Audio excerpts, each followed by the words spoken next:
Just like what you see with the Green Party in Germany, they suddenly are, reducing many of their environmental commitments because they're so committed to Ukraine. In California, for example, we had to fire up some gas-powered power plants during a recent heat wave. So even though California has been run by Democrats, the state still works. So that which cannot continue will not continue. Eventually, the transmania is going to diminish.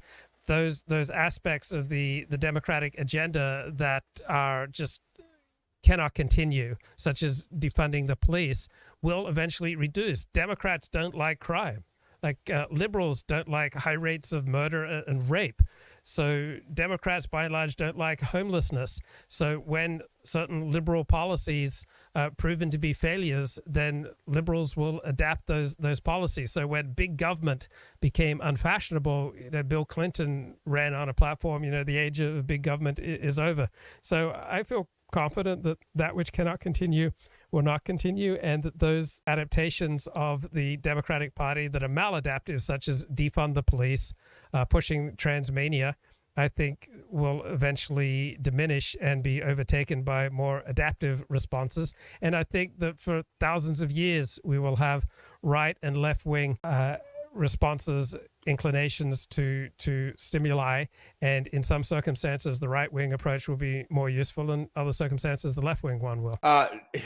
This is something that we were talking about the Ukraine just a little bit, but in the West, it's not just a U.S. thing. The media has really, and the governments have really hyped up the Ukrainian government as basically the bastion of truth, justice, and the Western quote unquote way. Why do you think there has been this idolization of Zelensky, the Kiev administration, and so on, and the full on demonization of Russia, all the while ignoring some truly egregious things done by the Ukraine, not just since the Russian invasion began, but during the years leading up to the Russian invasion? It was basically the Ukrainian government went so far that they were able to give Moscow the pretense of justification for the quote unquote special operation. Well, if you know anything about anything, it's always stunning to read the news and notice the overwhelming emotional uniformity of the news on almost any topic, whether it's CNN or the LA Times or the Washington Post or the Miami Herald. There's almost always, on any major story, there's very quickly an agreement on the sort of emotional tone that you want to take with this story. So Ukraine versus Russia, it's plucky Ukraine fighting, big bad Russia. But it's not just that story. Almost all stories are the same way, because people in every profession, they don't want to fall out of step with other members of their profession. They just instinctively carry on the worldview of the more prestigious members of their profession. So yeah, it is stunning to see the uniform nature of Ukraine coverage, but if you think more critically, you'll see the uniform nature of almost all coverage. It's not just Ukraine versus Russia. This is throughout the news. There's very quickly a certain emotional tone that is taken to a story. For example, on the day that John F. Kennedy was assassinated, Tom Wolfe went out into the streets of New York and asked New Yorkers, who do you think did it? And the Puerto Ricans, maybe they blame the Anglicans, and, white people blame black people, and all these different racial groups were blaming other racial groups for the John F. Kennedy assassination. Guess what? That story never saw the light of day because it's not the right emotional tone. So the news is constantly telling us we should feel sad about this. We should feel hopeful about this. We should feel excited about this. We should feel scared about this. It's kind of stunning how uniform the emotional coverage is of almost every major story, not just Ukraine and Russia.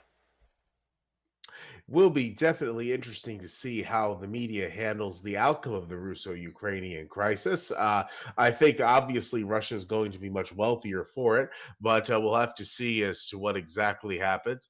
But yeah, I think the West just needed something after COVID to distract itself from its problems, and that thing happened to be this Ukrainian situation. Yeah, I mean, it feels good. I mean, I 100% emotionally support Ukraine. 100% emotionally, I feel good when Ukraine, stands up to Russia. The rational part of me thinks that us subsidizing Ukraine is dramatically increasing the odds of a conflagration in Europe that could go nuclear and is a bad idea.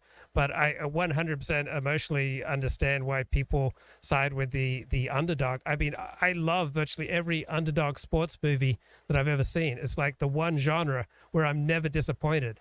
And so too with the news, when you can portray a plucky underdog, almost everybody loves that type of story. Certainly, and although now Ukraine has received so much military aid from the West that I don't know that it definitely is the underdog in terms of its manpower, but I think that in terms of defense technology, it is at least on par with Russia at this point.